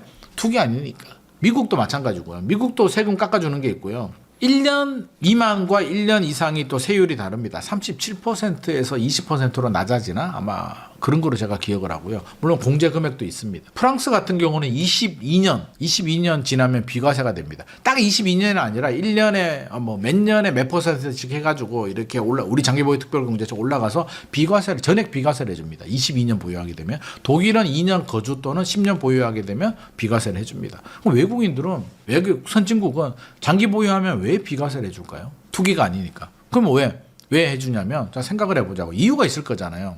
첫 번째, 인플레이션이 발생합니다. 사례를 들어볼게요. 5억에 샀어. 20년 전에 2006년도에 이제 5억에 강남에 뭐 경남 아파트를 삽니다. 20년이 지나서 이게 40억이 됩니다. 원밸리가 된 거죠. 실제로는 뭐 40억 다 합니다. 더 비쌉니다. 25평도 40억 넘으니까. 아무튼 뭐 계산하기 편하게 40억 하자. 60억 하면 또 우리가 너무 마음이 아프잖아. 진짜 그때 살 걸 뭐 이런 마음도 드는데 일단 40억으로 하자고요. 자, 35억 남았어. 장특공제 12억까지 비과세를 받고 장기보유 특별공제 10년 보유, 10년 거주하면 80% 받으면 2억 정도 세금을 냅니다. 내 친구가 이제 이랬다고 쳐요. 기분이 좋아요, 안 좋아요? 안 좋잖아. 친구가 35억을 벌었는데 세금을 2억만 냈대요. 야, 진짜 국가가 뭐 하는 거지? 내 친구한테 세금을 더 걷어서 우리한테 복지로 좀 나눠줘도 모자랄 판에 이거 진짜 너무한 거 아니야? 라는 마음이 들 수도 있습니다. 저는 이해를 합니다. 들 수 있어. 뭐 친구가 소고기도 안 사주네. 집 팔아서 자랑만 하고 이럴 수 있잖아요. 그래서 어느 정도 회수하는 거는 괜찮은데 친구가 그 얘기를 합니다. 친구야 들어봐. 내가 35억 중에 2억 세금 내고 33억 번 거 같이 너 벌었잖아. 자 생각해보자. 2006년도에 5억이 얼마였을 것 같니?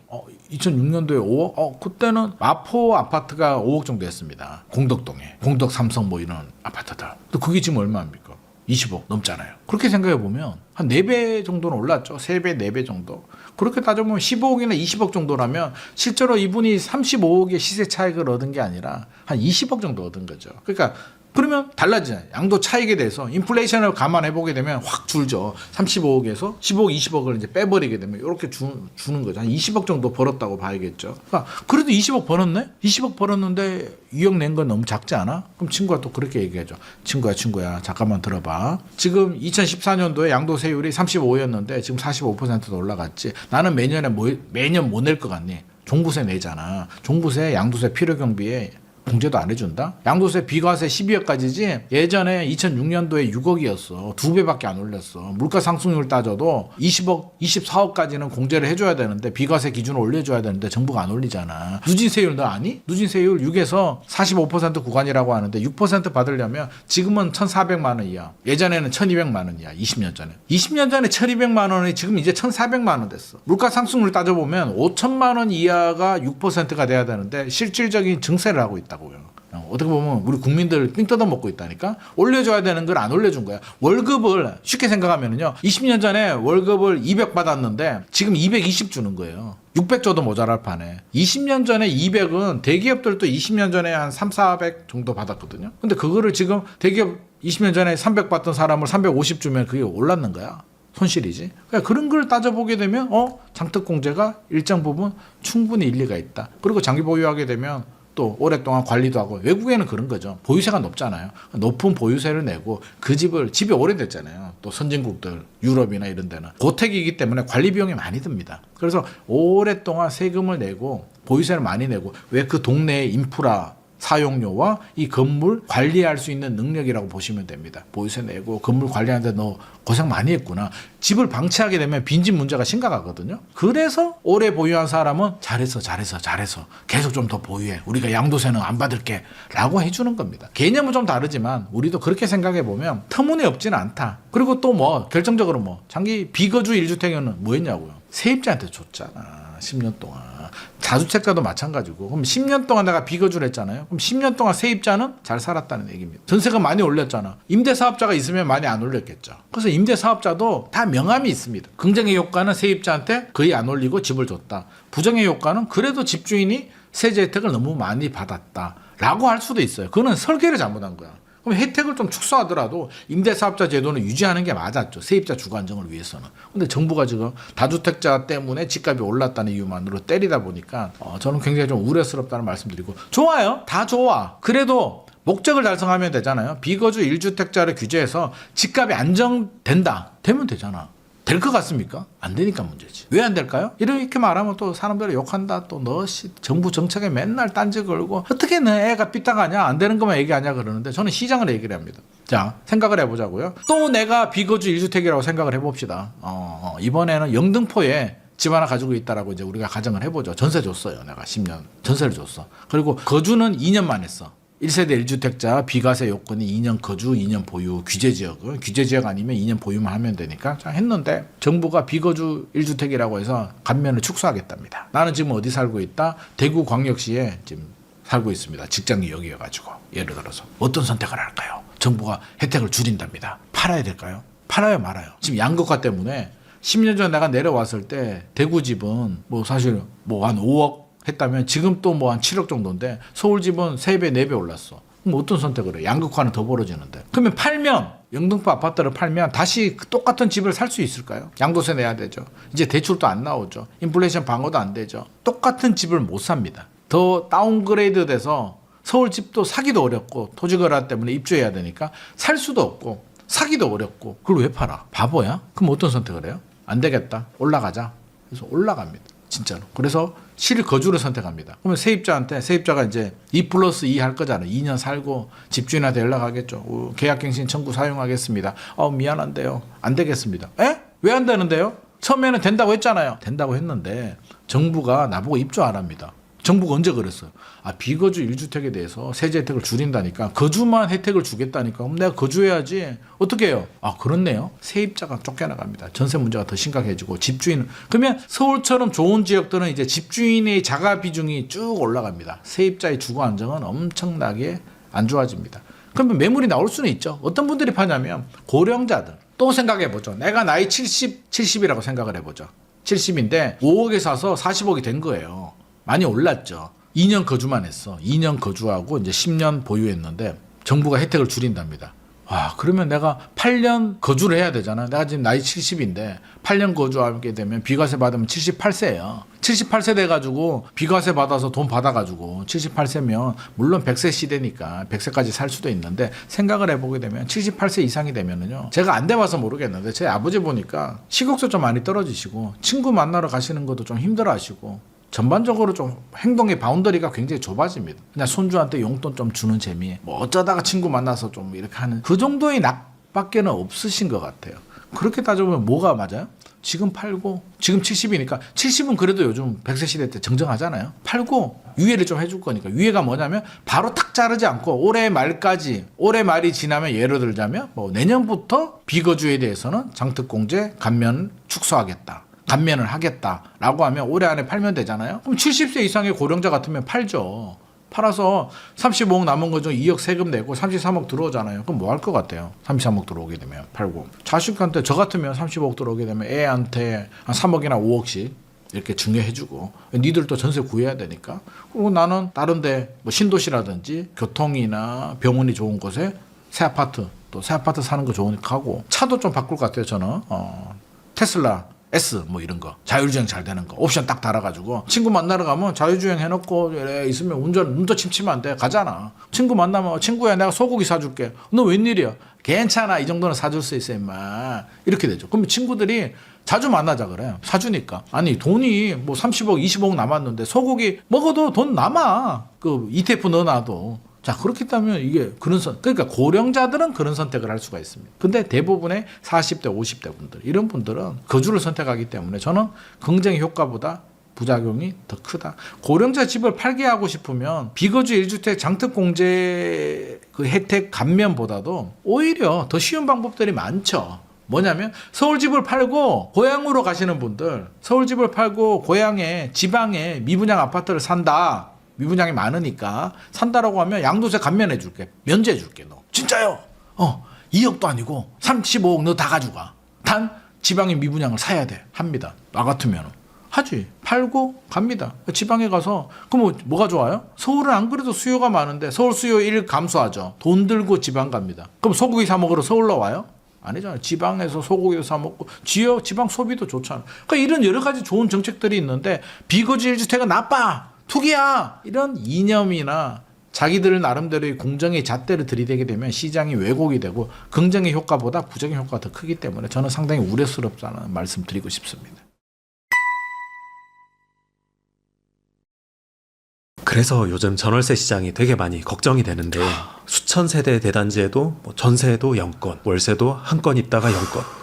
요즘은 집 보지도 않고 계약하는 노루 계약도 굉장히 많아졌다. 이런 이야기가 들리는데 네. 전월세 시장 현황 좀 짚어주시면 좋을 것 같습니다. 아휴, 이거 진짜 한숨밖에 안 나옵니다. 왜냐면 저도 이제 부모잖아요. 저는 괜찮습니다. 저는 1주택이니까 뭐 팔 생각도 없고 그냥 살면 되는데 좋든 안 좋든 뭐 저는 그냥 살 건데 우리 애들 생각하게 되면 딸 둘이거든요. 저는 이제 20대입니다. 애들이 커가지고 분명히 집 사기는 힘들 것 같고 전세 월세로 가야 되는데 전세 월세 시장이라도 안정이 되면 좋겠는데 지금 돌아가는 걸 보게 되면 안정이 안 될 것 같아서 우리 애들이 집 안 나가고 내 등에 붙어가지고 빨대를 꽂을까 지금 상당히 우려스럽습니다. 이거 진짜 걱정되는 진짜 걱정돼요. 독립을 해야죠. 새도 크면은 이게 날아가야 되는데 우리 애들이 날아가지 못하고 엄마 아빠 옆에 붙어서 빨대 꽂고 너 왜 안 나가니?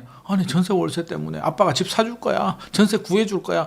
그냥 아빠 집에 있어. 나 못 구해주니까. 이제 이렇게 될까봐. 사실 그래서 저는 걱정이에요. 왜냐하면 개인들은 다 각자의 걱정이 있잖아요. 신혼부부들은 자기들이 걱정이고 나는 애들이 걱정인 거지. 그러면 전세 상황을 좀 보자고요. 아실 통계를 보게 되면 전세 매물이 한 15,000건 정도로 집계가 됩니다. 실제로 더 줄어요. 왜냐하면 아실은 네이버에 나와 있는 매물을 끌어다가 그냥 수치만 보여주는 거기 때문에 보면 중복 매물들이 많아. 그래서 실제로 아실에 있는 매물들은 한 3분의 1이나 절반 정도는 날려야 됩니다. 그럼에도 불구하고 의미가 있는 거는 뭐다? 추세 흐름을 볼 수가 있어요. 저는 항상 얘기하잖아요. 숫자를 보지 말고 추세 흐름을 봐라고. 그럼 아실 보게 되면 매물에 대한 그래프가 나오거든요. 보는 방법까지는 설명 안 하겠습니다. 그런 거는 뭐 유튜브나 찾아보면 나옵니다. 딱 보게 되면 15,000건인데 이렇게 줍니다. 추세적으로 이렇게 주는데 결정적으로 최근에 팍 급감한 게 언제다? 11호 2025년 11호 대책 때 쫙 떨어집니다.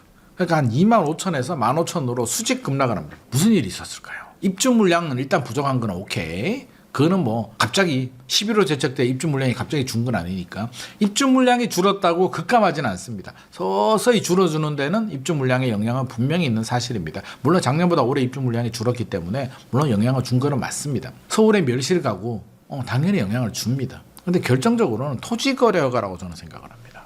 최근에 급감은. 저도 이런 현상 본 적이 없어요. 아니 무슨 1000세대 아파트에 전세가 없어. 그게 서울뿐만 아니라 수원 영통에도 없고요. 아니 왜 이러지? 제 주변에 제보가 엄청 들어와요. 큰일 났다. 소장님 어떻게 해야 돼요? 막 기자들도 자기가 취재하다가 자기가 멘붕이 와가지고 왜? 자기도 취재하다 보니까 내 문제거든. 나 만기가 이제 3개월 남았는데 나 어떻게 해야 되지? 그래서 기사 쓰다가 막 걱정이 돼가지고 저한테 전화. 소장님 저 어떻게 해야 돼요? 뭘 어떻게 해? 내가 그랬냐? 뭐 어떻게 해? 막 이렇게 서로 막 지금 막 고민하는 상황인데 토지거래가가 이제 뭐가 문제냐면 단순히 계산하게 되면 앞서서도 제가 말씀드렸듯이 산수로 보게 되면 집주인이 팔고 세입자가 사면 클린. 이라고 하는데 현실은 집주인이 어떻게 해요? 전세를 주면 사고 팔고가 안 되잖아요. 토지거래가가 이제 집주인이 입주해야 되니까 불안하잖아요. 그럼 집주인이 세입자가 만기가 되면 연장은 안 해줍니다. 결정적으로. 만기는 연장 안 해주면 어떻게 돼요? 세입자 내보내고 있는 돈이 있으면 내보내고 집을 공실로 비워두거나 본인이 입주합니다. 입주하다가 기회를 봐서 팔아야 되는 거죠. 세입자가 있으면 안 되니까. 토지거래가의 폐해입니다. 그래서 예외 조항이 빨리 나와줘야 되는데 지금 비거주 1주택에 대해서는 올해 말까지 전세 끼고 뭐 살 수 있게 해준다고 하는데 이것도 말이 안 되는 게 왜 말이 안 되냐면 탁상 행정이죠. 자 생각해봐요. 올해 말까지 전세 끼고 허용해준대. 내가 샀다? 그 올해 말까지는 전세 끼고 샀잖아. 예를 들어서 6억 아파트인데 내가 3억 현금 3억 주고 세입자가 3억이야. 금액이 좀 작나? 괜찮아 뭐.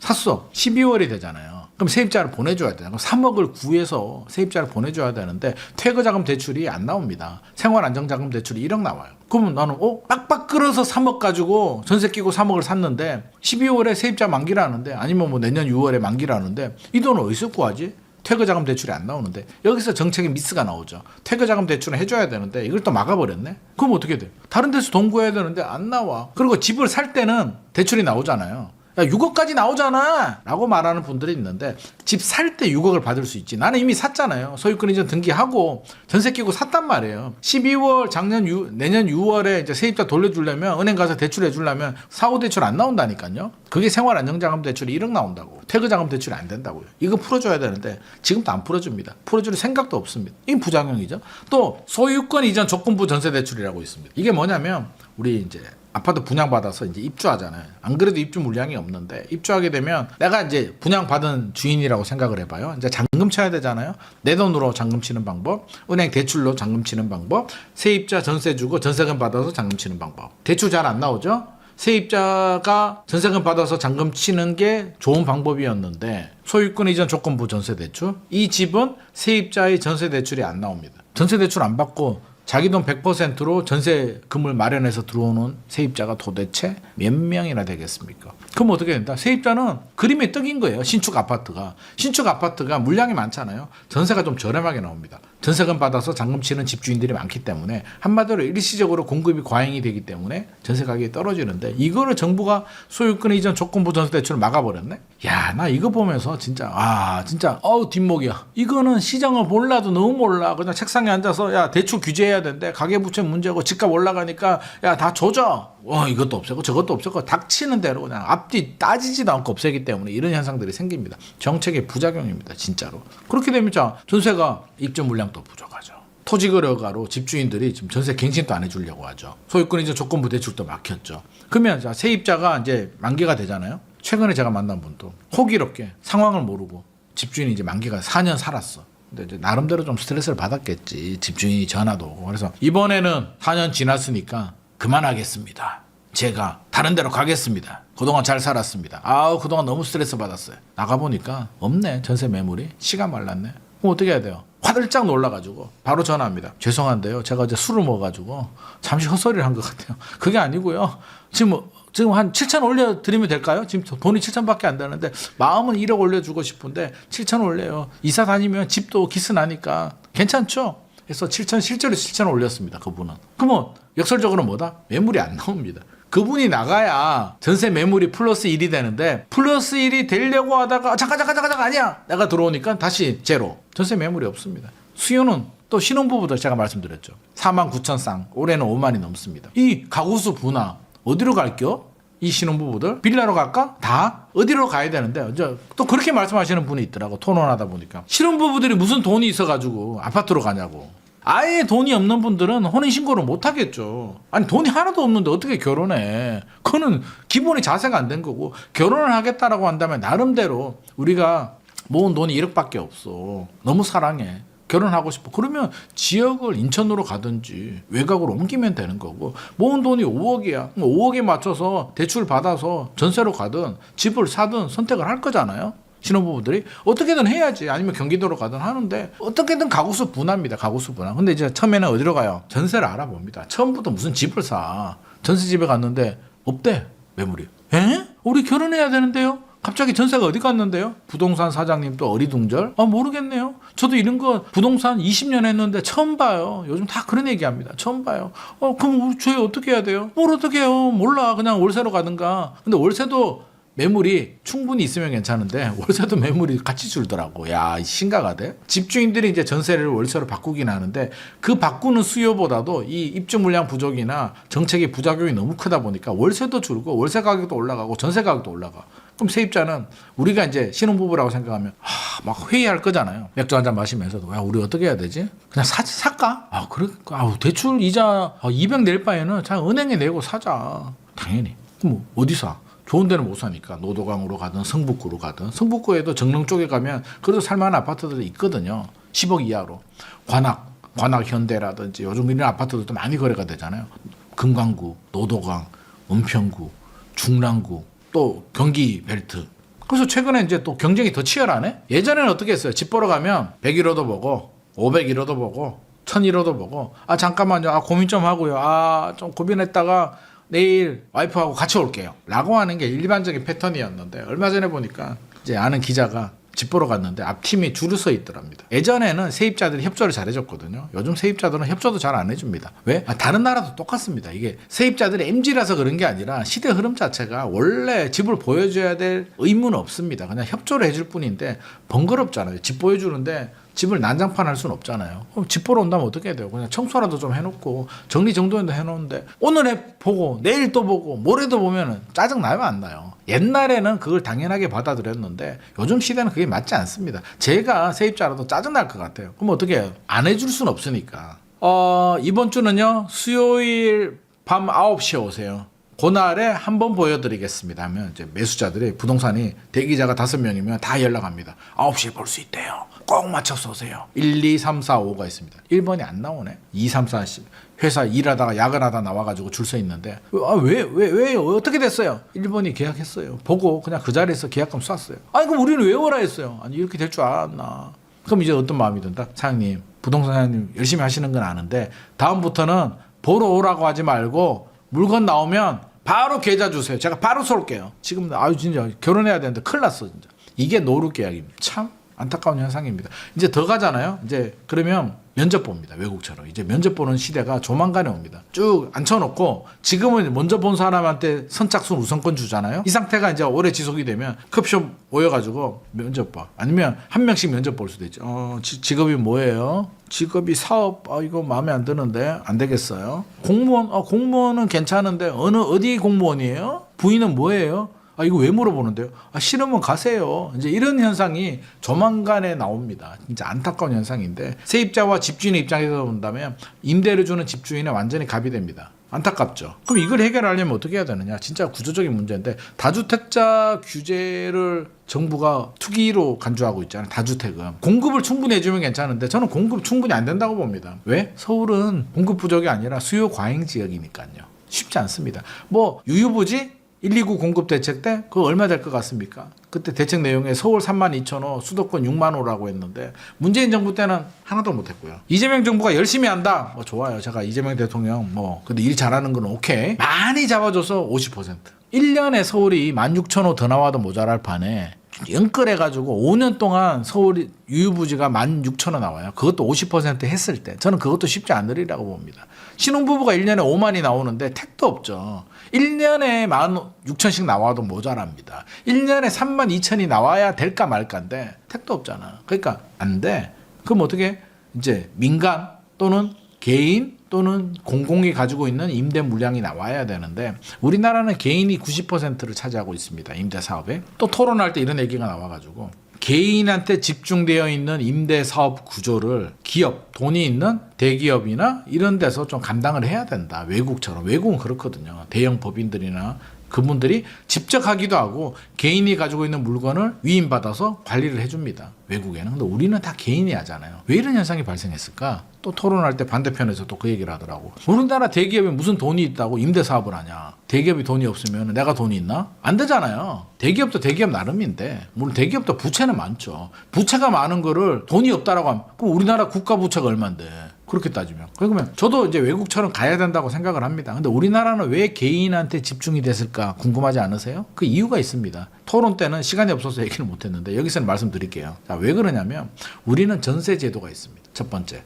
개인이 하는 역할을 공공이나 대형 기업, 법인들이 해야 되는데 공공은 돈이 없었습니다. 우리나라가. 근데 LH가 이 많은 우리나라 서울 또는 전국에 있는 임대 물량을 다 책임진다? 와, 사우디아라비아 아람코도 힘들 것 같은데 이 정도면? 힘들잖아요. 공공이 해야 되는 역할이 있는데 싱가포르는 어떻게 돼요? 싱가포르는 도시국가예요. 면적이 서울의 한 120%밖에 안 되고요. 인구는 서울보다 적어요. 63%밖에 안 돼요. 인구가.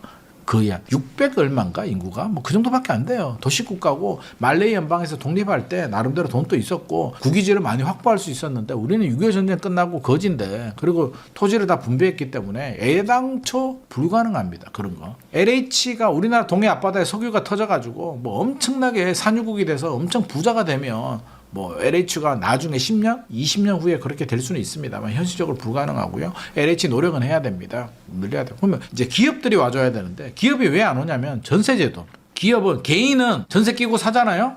집값이 올라가게 되면 시세 차익이 발생하죠. 자본 이득이라고 하는데 좋아요, 안 좋아요? 개인은 괜찮잖아요. 시세 차익을 얻어. 나중에 10년 보유하고 양도세 감면받고 좋아. 기업이라고 생각해 볼까요? 기업? 내가 기업인데 임대 사업을 했는데 전세 끼고 사서 10년 후에 장특공제도 1세대 1주택이 80%고 그거 아니면 30%밖에 안 해주는데 10년 동안 자금을 묶어놨다가 10년 15년 후에 감면받고 시세 차익을 얻는 걸 기업이 그런 사업을 합니까? 삼성이 반도체 투자했는데 15년 후에 수익이 많이 나온대. 어느 기업이 투자해가지고 15년 후에 나오는 자본이득을 가지고 투자하냐고. 기업은 어떻게?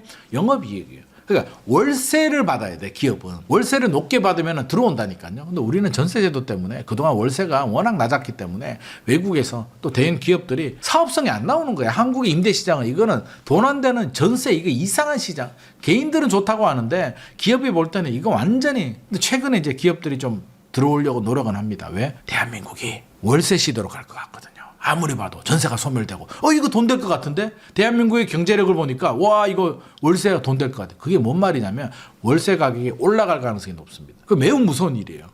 이제 전세가 소멸되게 되면 우리는 전세와 월세가 연동이 되기 때문에 전월세 전환율 때문에 월세가 낮았는데 이제 전세가 소멸되고 있잖아요. 매매 가격과 연동이 되면 와 이제 전세 막 올라갑니다. 그러면 이제 대형 법인들이 들어올 수는 있는데 그거는 시간이 좀 필요한 문제고 대형 법인들이 돈이 없어서 안 들어온 게 아니라 사업성이 없기 때문에 안 들어온 건데 사업성이 좋아진다? 월세가 올라간다는 얘기입니다. 안타깝습니다. 근데 뭐 어떻게 하겠습니까? 시대 흐름을 보자면 저는 이제 정부가 생각할 때 공공도 열심히 하고 민간 기업들도 들어와서 양질의 임대 월세 물량 많이 내도록 하고 개인도 어느 정도 인정해 주자.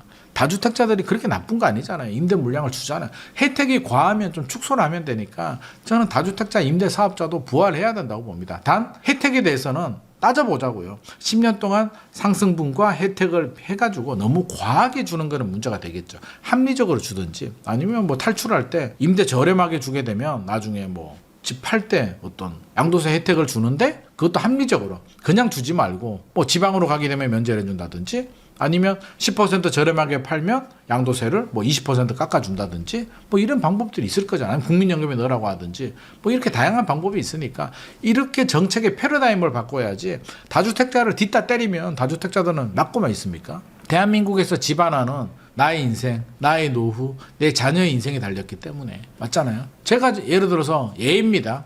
비거주 1주택인데 정부가 비거주 1주택은 투기라고 하네. 정부 정책을 호응하기 위해서 팔아야 될 것 같아 라고 하면 우리 와이프나 애가 뭐라 그러겠습니까? 네가 정치인이냐? 네가 정치인 또 안 팔겠다. 지금 정치인들 안 파는데 너는 왜 파냐? 우리 애가 안 보여? 정신 차려. 죄송해요. 정신 차릴게요. 이렇게 됩니다. 그래서 실제로 보게 되면 아마도 이게 다주택자를 비거주 1주택을 그냥 때린다? 속은 시원할 수도 있어요. 근데 실제로 결과물은 그렇게 안 나올 수도 있기 때문에 저는 그런 마음은 좀 가지고 있습니다. 지금 시장의 수요자들이 바라볼 때 물론 다 각자의 판단의 영역인데 이걸 너무 한쪽으로 치우치게 되면 그러니까 다 각자가 중심이 되거든요. 그러니까 객관화가 안 되니까 다 자기가 중도래. 얘기해 보면 다 중도래. 근데 내가 볼 때는 물론 저도 마찬가지인데 어떤 분들 이쪽에서 볼 때는 야 너는 너무 한쪽으로 치우쳤어. 너무 상승주의자야. 그분들이 바라볼 때는 제가 이쪽으로 치우친 건데 반대로 보게 되면 저는 중간에 있을 수도 있고 자기들이 왼쪽 오른쪽에 있을 수도 있어. 어떤 분들은 너는 왜 자꾸 뭐 2023년은 그런 얘기 많이 들었어요. 왜 자꾸 뭐 자꾸 집값 떨어진다고 얘기하냐. 그때는 시장이 떨어지는 분위기였고 지금은 수요와 공급을 아무리 따져봐도 올라갈 가능성이 높기 때문에 올라간다는 거지. 제 방송 보게 되면 한 번도 집값이 올라야 된다라고 제가 말씀드린 적은 한 번도 없습니다. 내려야 된다라고 말씀드린 적도 한 번도 없습니다. 집값이 비싸긴 하죠. 내 마음은 애들을 생각하면 좀 내려줬으면 좋긴 하겠으나 내가 내려야 된다라는 당위성을 가지고 접근하면 되겠습니까? 정책으로 다르게 수요와 공급 분산을 하면서 수요 분산을 하고 공급을 하면서 풀어야 되겠죠. 그래서 시장의 수요자들도 중심을 좀 잡는 그런 관점이 좀 필요하지 않나 생각을 합니다. 이제 집을 알아보는 분들이 되게 막막할 것 같아요. 집을 사거나 구하고 싶은데 서울은 너무 비싸고 마음에 드는 곳은 대출도 안 나오고 전월세도 없고 이런 분들한테 소장님은 좀 뭐라고 말씀해주고 싶으신가요? 이게 참 어려운 숙제이기도 합니다. 우리 자녀의 일일 수도 있고요. 저는 이제 뭐 나이도 있으니까 우리 애 생각하게 되면 저는 이제 제 자녀라고 생각하고 제가 말씀을 드리겠습니다. 우리 애도 이제 20대니까 MG 20대입니다. 자, 먼저 필요한 게 뭐냐면 저는 관점. 제가 3부 마지막에도 잠깐 말씀을 드렸는데 나의 기준점을 정하는 게 중요할 것 같습니다. 그러니까 나의 기준과 나의 가치관과 나의 비율을 어디에 둘 것인가를 둬야 되는데 예를 들어서 집값이 많이 오른 거는 사실이죠. 팩트죠. 많이 올랐는데 집값이 너무 올랐어. 집값은 떨어져야 돼. 떨어질 때까지 기다릴 거야 하는 비율을 가질 수도 있고요. 그러니까 지금을 비정상으로 보는 거죠. 집값이 올라간 거를 비정상, 이 시장을 비정상으로 보고 정상이 될 때까지 기다릴 거야 하는 전략을 선택할 수도 있는 건데 또 반대가 될 수도 있죠. 저는 이제 많이 올랐는 거는 사실이야. 그런데 수요와 공급을 보게 되면 서울은 언밸런스네? 공급이 부족하고 수요가 많고 유동성이 많네? 이거는 내리기가 힘든 구조야. 경제학적으로 최근에 이제 추경했잖아요. 추경을 해서 지금 뭐 이제 순서대로 막 하고 있는데 추경이 보게 되면 경제학적으로 유동성입니다. 유동성이 늘어나는데 집값이 떨어진다? 굉장히 어려운 말이 안 되는 얘기입니다. 애 용돈을 많이 주는데 우리 애가 허리끈 졸라매고 산다? 그거 있을 수가 없고요. 용돈을 많이 주게 되면 많이 쓰게 돼 있습니다. 옷도 하나 더 사고 화장품도 하나 더 사고 친구들 만나는 횟수도 늘어날 수는 있죠. 그게 유동성입니다. 그러니까 항상 비유 전망을 볼 때는 수요와 공급 대비 수요가 많으면 집값이 올라간다. 공급 대비 수요가 적으면 집값이 떨어질 가능성이 높다. 유동성이 많으면 집값이 올라간다. 유동성이 줄어들면 집값이 떨어질 가능성이 높다.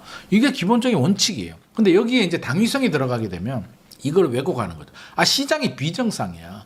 비정상인데 너무 많이 올랐는데 내가 이 비정상에 동참할 수는 없는 거야. 그러니까 나는 임대 살다가 떨어질 때 나 살 거야. 라는 비율을 가진 분들이 있고 어떤 분들은 또 무조건 올라야 된다라고 말하는 분들이 있어요. 무조건 올라야 돼. 집값은 자기 입장에 따라서 막 이렇게 말하는 분들이 있는데 객관적으로 보자고요. 2022년 말 2023년 상반기 때는 저도 홀딩 많이 주문했습니다. 집값이 떨어지는데 이때 들어가면 어떡하냐. 좀 지켜보다가 적어도 바닥을 찍을 때 들어가야 돼 라고 해서 홀딩을 했고 최근에는 제가 이제 집 사라고 얘기를 많이 하니까 많은 분들이 저거 상승론자야. 저거 무조건 집 사라고 해야 돼. 무조건이 아니고 조건이 있죠. 서울이나 경기 일부 지역, 인천, 수도권 지역들의 얘기입니다. 지방에 제가 집값 무조건 올라가니까 사라고 합니까? 저도 이제 촌놈 출신이니까 우리 부모님도 지방에 있는데 우리 부모님 집 30년 동안 집 안 올랐습니다. 근데 제가 상승론자입니까? 아니죠. 그러면 자 이거 왜 이렇게 되냐면 중심을 잘 잡자는 거예요.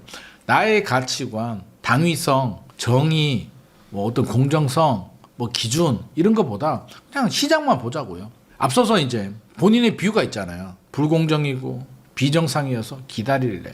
그러면 이분들은 어떤 전략이 필요하냐면 저는 이분들의 가치관도 존중합니다. 왜? 모든 사람들이 이분들까지도 사자고 막 뛰어들어 버리면 이게 포모거든요. 시장의 밸런스가 깨지면서 수요가 일시적으로 늘어나기 때문에 오히려 집값이 더 부추겨서 올라갈 수도 있습니다. 그래서 저는 이런 분들 자기의 가치관이니까 충분히 존중을 해주고요.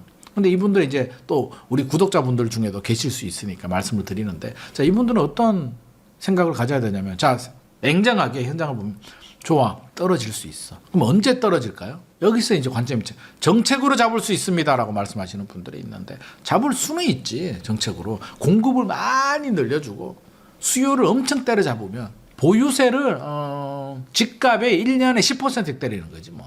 50억이면 1년에 5억 내. 10억 아파트 가지면 1년에 1억 내. 어떻게 되겠습니까? 난리가 나지. 뭐 이거는 이제 선거를 포기하겠다는 거죠. 포기하고 나는 잡아버릴 거야, 죽여버릴 거야 라고 할 수도 있는데 그건 말이 안 되는 거고. 왜? 정치하고 맞물리니까. 지금 보유세도 마찬가지지 않습니까? 정부하고 여당이 뭘 고민해요? 이게 고민이야. 이제 남은 카드가 보유세 하나거든요. 규제를 보게 되면 대출 규제 이미 다 나왔죠. 여기서 대출 대회분들 2억 20억 넘어가게 되면 2억 해주는 걸 0으로 한다고 영향이 있겠습니까? 이미 대출 다 했어. 서울 전역과 경기도 12곳을 토지거래가로 다 이미 묶었네? 조정 대상 지역 투기 과열지구 다 묶었네? 세금 규제 양도세 중과세도 했네? 이제 남은 게 보유세 하나입니다. 답답합니다. 제가 국토부나 대통령이면 가슴이 답답할 것 같습니다. 이제 보유세 하나 남았는데 이거 어떡하지? 왜 어떡하냐면 보유세를 제가 앞서서 말한 거 10% 때린다. 조세 저항으로 진짜 뒤집어집니다. 국민이 가만히 있겠습니까? 10%를 때리는데 말이 안 되는 거고. 그럼 어디를 어떻게 때릴 거냐? 초고가 때리는 게 제일 좋습니다. 왜? 한 50억 넘어가는 집에 대해서 보유세를 많이 올리게 되면 소수거든.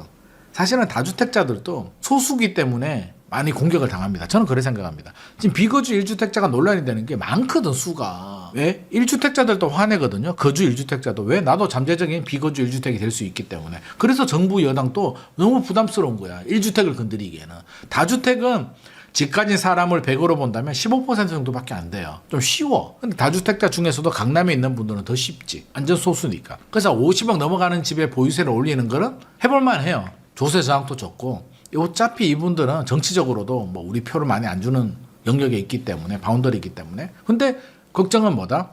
최근에 집값 올라가는 거 보니까 비한강벨트 집값이 올라가더라는 거예요. 야, 이게 보유세 가지고 해결될 문제인가? 10억, 20억 구간을 보유세를 많이 올린다? 와, 이거는 예를 들자면 뭐 한강벨트도 마찬가지예요. 20억, 30억 구간도 강남 3구, 용산구는 그렇다고 치도 마포, 광진구, 강동구, 영등포, 동작구, 양천구는 경합 지역이에요. 국회의원 선거도 언제든지 이게 엎치락 뒤치락 할 수 있는 지역인데 여기에 보유세를 올리는 거는 국회의원들조차도 굉장히 부담스러운 일입니다. 근데 노동한 금강구까지 보유세를 왕창 올린다? 와우, 이거는 완전히 진짜 한번 가보자는 것밖에 안 되고, 제가 볼 때는 정부가 이 안을 만들더라도 여당 국회의원들이 반대할 것 같습니다. 그럼 보유세도 그래서 고민인 거예요. 강남만 올라갔으면 매우 쉽다니까요. 그래서 고가 아파트와 전쟁은 너무 쉬워. 많이 가진 사람들은 괴롭힐 거 많거든. 많이 가진 사람들은 잃을 게 많거든요. 세금 낼 것도 많고. 근데 10억 아파트 가진 사람한테 별로 얼마 되지도 않는데 여기에 뭘 한다? 이거 쉽지 않은 전략일 수도 있습니다. 그래서 이제 고민이 있는 거고. 그럼 집값 떨어질 때 기다리는 사람들은 언제 떨어질까요? 정책으로 진짜 떨어질까요? 이거 알 수 없어요. 그럼 언제 떨어지지? 2023년 얘기하시는 분들 많아요. 2022년. 그때 집값 떨어졌는데 윤석열 정부가 막 부양을 해가지고 집값이 올라서 지금 이렇게 됐대.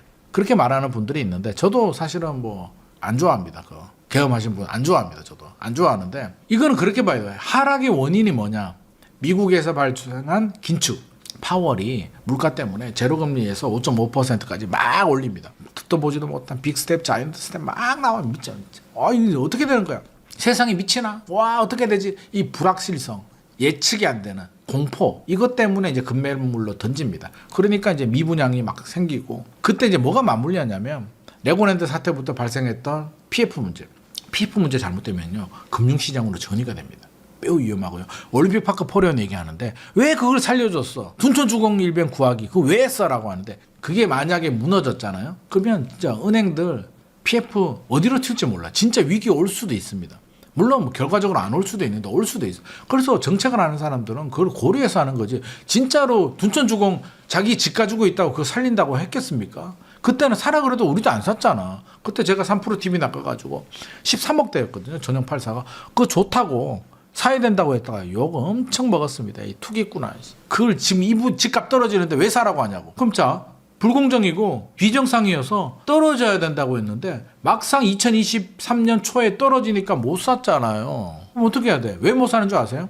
첫 번째, 집값이 언제 떨어질지 몰라. 두 번째, 집값이 얼마나 떨어질지 몰라. How? 세 번째, 집값이 떨어지면 얼마나 유지될지 몰라. Long.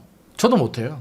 저도 못해요. 언제 떨어질지도 모르고요. 얼마까지 떨어질지도 모르고요. 이게 얼마나 갈지도 저도 몰라요. 그러니까 우리는 어떻게 해야 된다? 기다리지 말고 지금 상황에서 수요와 공급과 유동성을 보고 공급 대비 수요가 많다, 유동성이 많다라면 사는 겁니다. 전제 조건은 필요하고 자금력이 되시는 분들 절대 연끌하면 안 됩니다. 저는 70% 대출 받는 거 개인적으로는 반대합니다. 5대5 정도까지는 오케이인데 7대3은 뭐 예를 들어서 그런 거는 괜찮지. 1억이 있는데 70% 받아서 3억 아파트를 산다. 뭐 2억이야. 또 열심히 노력하면 할 수 있는데 금액대가 커진다는 거 전제 조건입니다. 그러면 3억 가지고 10억 아파트를 산다. 그럼 대출을 7억 받는 거는 솔직히. 근데 연소득을 보니까 두 분이 합쳐서 뭐 연 5천, 6천이야. 이러면 잘못하면 금리 올라가면 생활이 힘들어질 수도 있기 때문에 이런 분들을 반대하는 거지. 전문직이다. 하세요. 대출 70% 받아서 내 집 마련 하세요. 그런 분들은 괜찮습니다. 그래서 자기의 상황에 맞는 최선의 선택을 하는 게 좋다. 근데 떨어지는 구간이 나올 수 있잖아요. 다시 불확실성이 커져가지고 일시적인 공포에 의해서 집주인들, 그러니까 공급은 서울이 줄었는데 수요가 더 줄어들 수도 있죠. 너무 무서워가지고 야 미국이 큰일 났어. 지금 유가가 200달러 가가지고 난리가 났어. 수요가 갑자기 줄거든요. 그때는 떨어질 수 있습니다. 떨어질 수 있는데 그때는 우리가 제가 항상 저는 집 살 때 필요하면 저스트 두잇이라고 하지만 떨어지잖아요. 떨어질 때는 떨어지는 칼날을 보고 사야지. 지금은 안 떨어졌으니까 수요와 공급과 유동성을 보는 거고 막상 떨어지면 어떻게? 떨어지는 칼날이 땅에 닿는 거 보고 왜? 떨어지는 칼날을 잡으면 손 다치니까 피나니까. 근데 지금 떨어지는 칼날이에요? 아니잖아요. 그러니까 막연한 내 개인의 감정과 당위성을 가지고 예측을 하지 말고 수요와 공급 보고 떨어질 때는 떨어지는 칼날을 보자. 그러면 2022년, 2023년을 보면 언제 떨어졌어요? 2023년 상반기 지나면서 바닥을 다졌습니다. 그래서 2024년부터 이렇게 되거든요. 그러면 언제? 2023년에 사면 좋았는데 그거는 약간 좀 간도 커야 되고 운도 좋아야 되니까 2024년 정도에 사신 분들은 좋았죠. 그러니까 우리도 앞으로도 만약에 떨어지는 구간이 나오면 그렇게 가야 되죠. 100% 완벽한 타이밍은 못 잡으니까 떨어질 때는 잠시 기다렸다가 바닥을 확인하고 들어가자.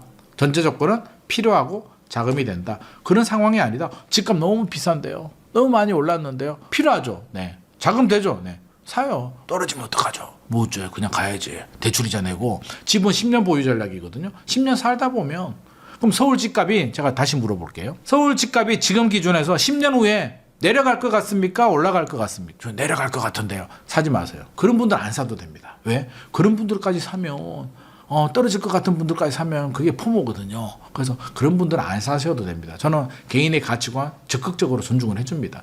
비정상이어서 사면 안 돼. 안 사셔도 됩니다. 안 그래도 지금 수요가 공급이 부족한데 수요는 최대한 줄일수록 우리 딸이 집 마련할 가능성이 높습니다. 그러니까 안 하셔도 돼요. 존중합니다. 근데 어떤 분들 필요하고 사고 싶어하는 분들은 자금에 맞춰서 사시면 됩니다. 돈이 부족하다고요? 꼭 서울만 고집 안 하셔도 되잖아요. 지금 전세 월세 얼마나 스트레스 받습니까? 그러면 돌아다녀 보면 경기도 인천에 가보면 사실 1억으로 살 수 있는 곳들도 많아요. 그리고 비규제 지역이잖아요. 제가 얼마 전에 인천 부평구에도 임장 갔다 왔는데 부동산 사장님한테 한번 물어봤어. 그러니까 뭐 1억으로 살 수 있는 데 있어요. 전세 끼고도 사도 돼. 이거 투기 아니에요. 비규제 지역 아니에요. 여기 투기 지역 지정이 되면 어떻게 될까요? 투기 과열지구 조정 대상 정하니까 사장님이 눈을 깜빡깜빡 대더니 지금까지 한 번도 지정 안 됐는데요. 예. 자, 그러면 전세 끼고 사도 돼요. 정부가 허용해 줬으니까 투기 아닙니다. 전세 끼고 사면 투기 아니에요? 아니 규제지역 아니잖아. 우리는 합법과 정책의 테두리 안에서 최선의 선택을 하는 겁니다. 입주해도 됩니다. 지하철 7호선 라인으로 해가지고 그러면 집에 한 뭐 2억 아파트도 있어요. 소형 아파트긴 합니다만 그런데 7호선 타고 다녀도 되고 3억도 있고 안산도 있고 뭐 수원 쪽에 찾아봐도 물론 그거보다는 비싸겠으나 충분히 할 수 있는 바운더리가 많다. 그럼 나의 보유 자금에 맞춰서 대출에 맞춰서 최선의 선택을 하자. 단 이왕이면 교통망은 좀 생각을 하자. 지하철. 그리고 이왕이면 초등학교 좀 가까이 있는 걸 생각을 하자. 그리고 또 이왕이면 될지 안 될지는 모르겠으나 뭔가 좀 개발 호재라든지 뭐 선도지구라든지 뭔가 좀 건덕지 같은 거 호재 뭐 이런 거 있는 지역이면 좀 더 좋겠다. 그리고 최근에는 뭐 하이닉스, 삼성전자 뭐 성과급 인센티브 때문에 난리인데 셔세권이라고 하는데 그런 지역들 용인, 수지나 수원, 영통 이런 쪽이 강세잖아요. 그래서 그런 쪽도 눈여겨보면 좋은데 규제 지역이고 실거주해야 되니까 또 집값 많이 올랐으니까 무조건 그런 지역만 좋다는 건 아니고요.